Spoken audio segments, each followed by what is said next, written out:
Hey guys, welcome back to another Tumbler tutorial. Today we're going to be working on this spring themed tumbler and we are going to be using some elements from 311 Co. Let's go ahead and get started.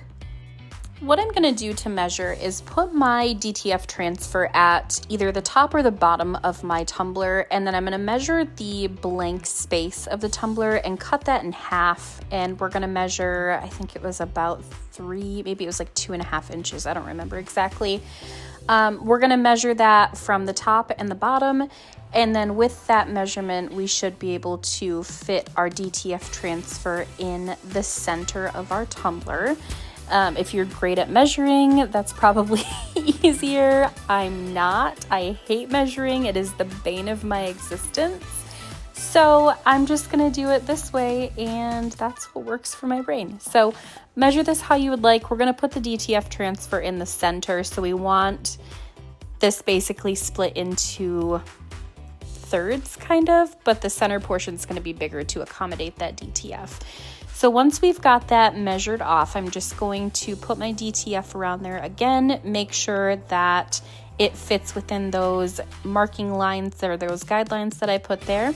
And once it does, we're going to start in the glittering portion. Now this is a 32-ounce Plump from the Tipsy Magnolia. So if you're using a big DTF transfer like this, I would definitely recommend using a taller tumbler. Otherwise you're going to have less space to work with on the top and bottom third essentially of the tumbler.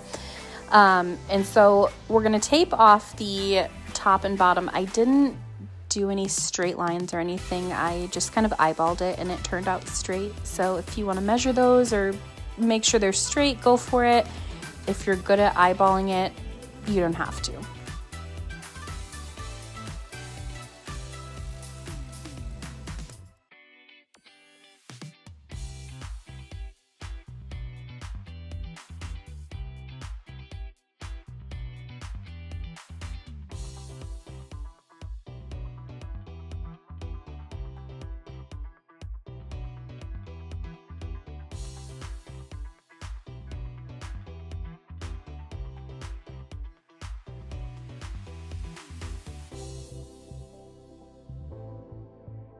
Once again, I'm just checking that my DTF fits within the tape lines that I just put down, and once I'm sure that it's going to fit, we'll start with the glittering.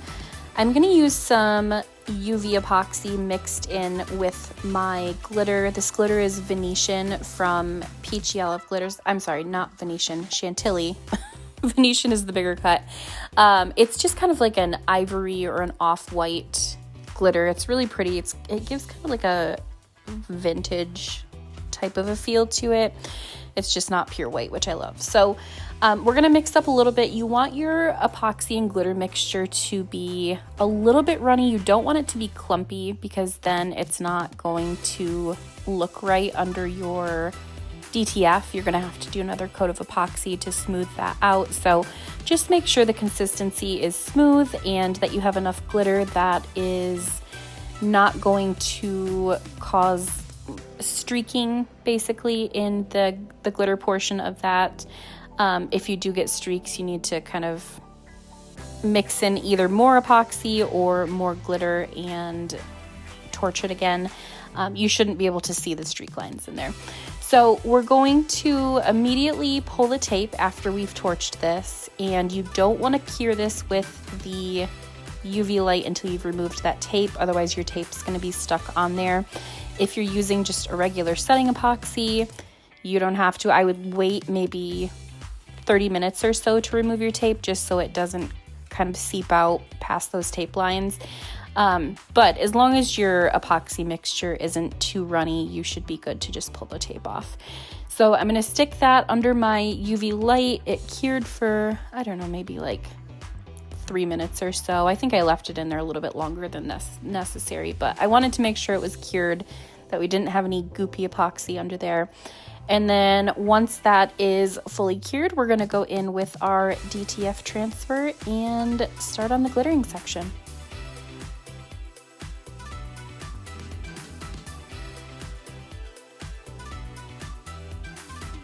After making sure that your UV epoxy is cured and not sticky, we are going to tape over the glitter section this time because we're going to add more glitter to the top and bottom third of this tumbler. So we want to make sure that we're not getting any of our base paint on the white section.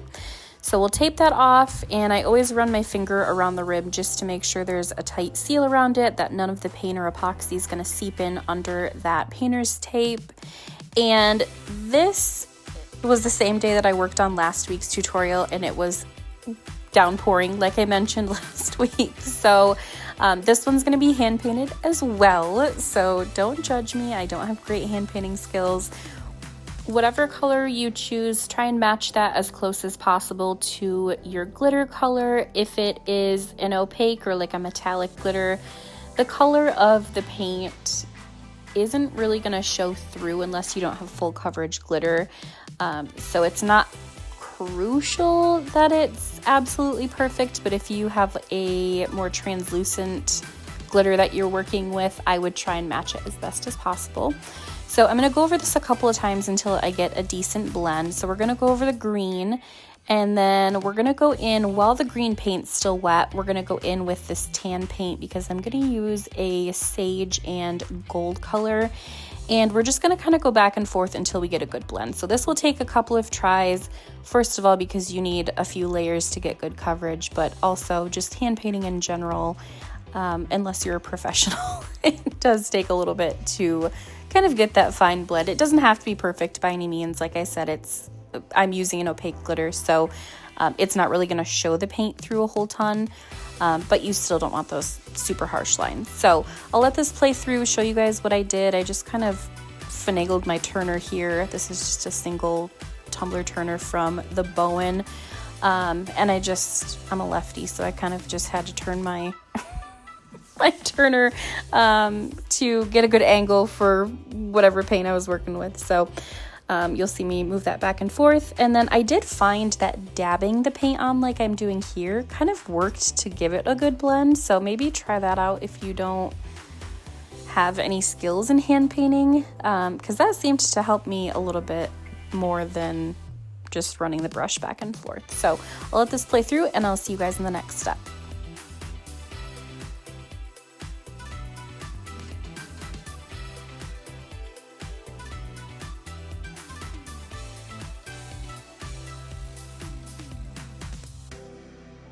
Now that my acrylic paint is dry, I'm just going to go over this with an epoxy of your choosing. You could use UV if you want to. I'm just using regular setting epoxy. I just used UV in the beginning because I didn't really want to have to wait overnight to be able to glitter this next section. I was just being impatient. So you can totally use whatever you would prefer and go with that. So we're going to start out with Moroccan, I believe. It's either Moroccan or Morocco from Rae Creations. This is just kind of it's gold, but it's also got like this really beautiful kind of like opally peachy colored shift to it. I just thought it would be good to go with the sage color and spring colors. It's not a really deep, rich gold. It's beautiful though. And we're going to go pretty heavy along the tape line there, and then we're just going to tilt the tumbler at about 45 degrees to fade that down into the green section, and then we'll do the same thing for the green section and fade it into the gold to get a good blend. Now you will need to adjust your tilt a little bit depending on how much space that you're working with. If you have more space, you can kind of tilt your tumbler a little bit further down because you want your glitter to cascade down a little bit more. But if you're working with a shorter space, you don't want to tilt it as much because then your glitter is going to cascade down into that, what would be the green section here. And then you're going to get a not great blend on that. So just be mindful of the space and the real estate that you have on your design. And this is going to be sage. This is also from Rae Glitters. I got a ton of glitters a couple weeks ago, maybe last week, and I just thought that I would play with them. So to blend that coverage, I'm going to put Goddess in the gold section and then fade that up into the green section, and you'll notice how much more of a fine-tuned blend that you've got there. And we're gonna pat that down and immediately remove the painter's tape.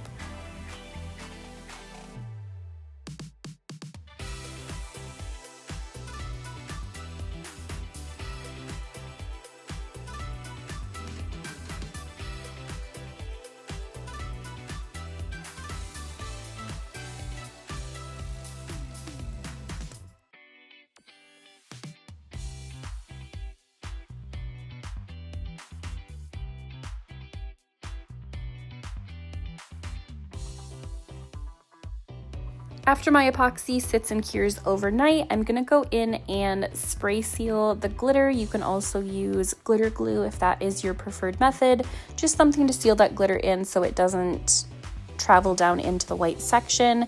And I don't have any epoxy over my green and gold glitter yet. I just went in with my DTF directly on top of that UV white glitter mixture just to save some time and to save some coats of epoxy.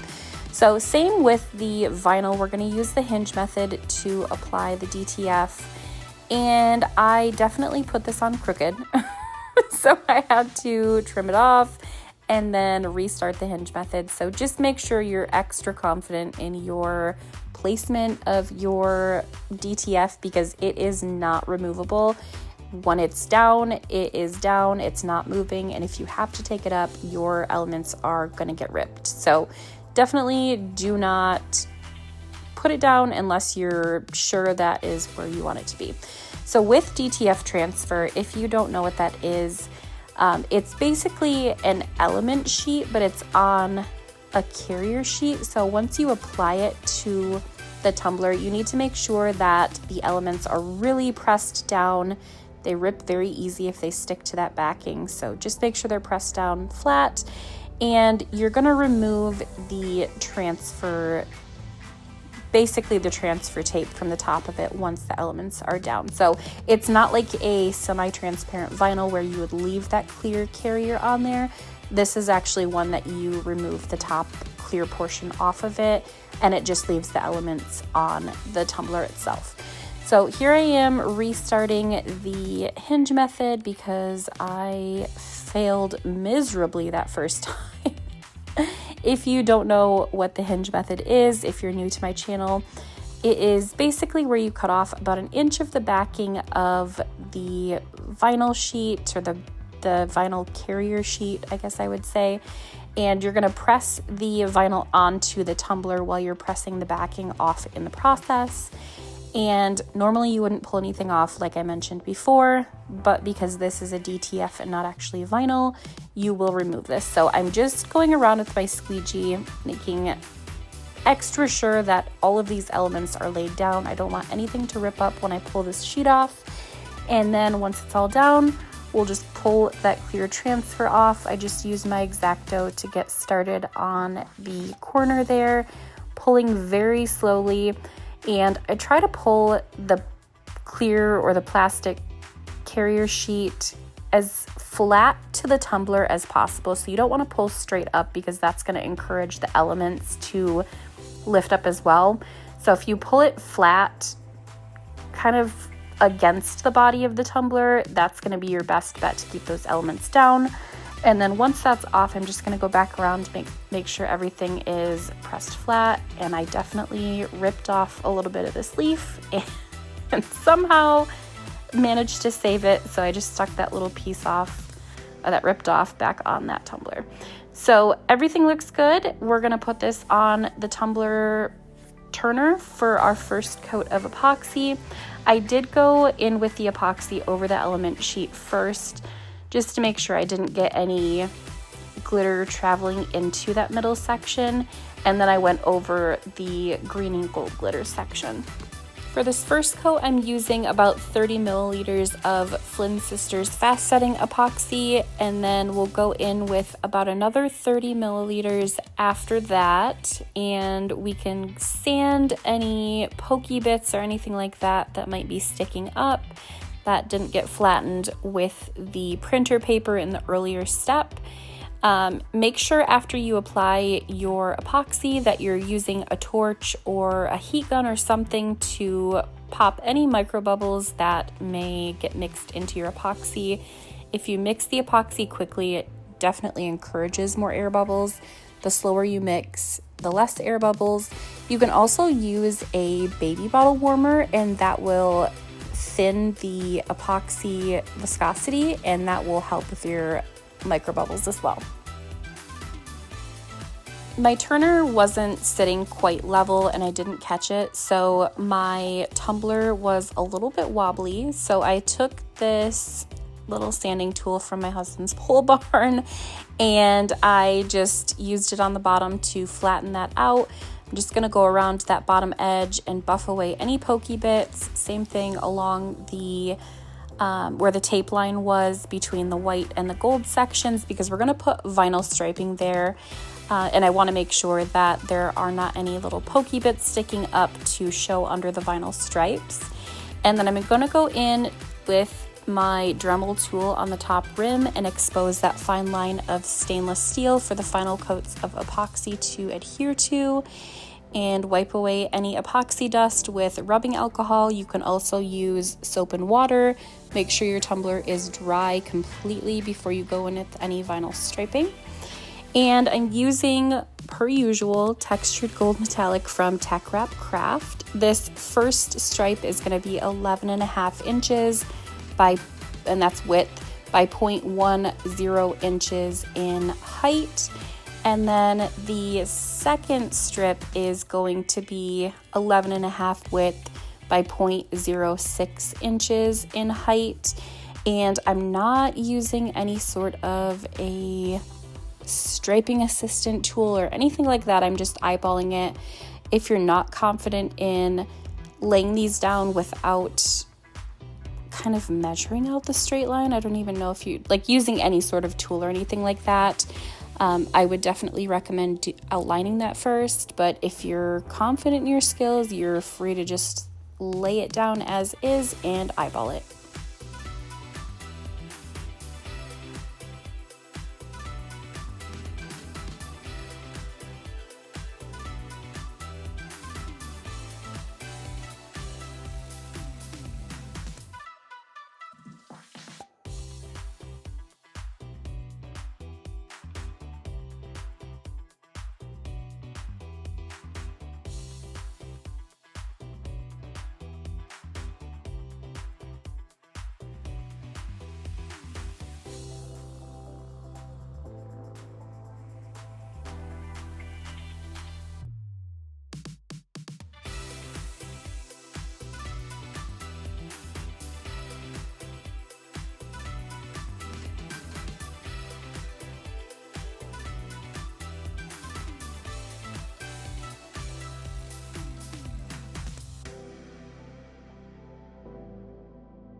After my vinyl striping was applied, I did put this on my turner and I put some polycrylic over top of the stripes to make sure that they didn't lift underneath that epoxy.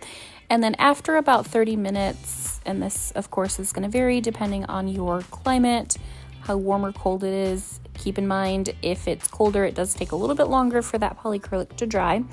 After that, I put on about 30 milliliters of Flynn Sisters Artist Cure resin, and we are going to make sure that that is all smooth and torch that with a heat gun or a torch or whatever your preferred method is.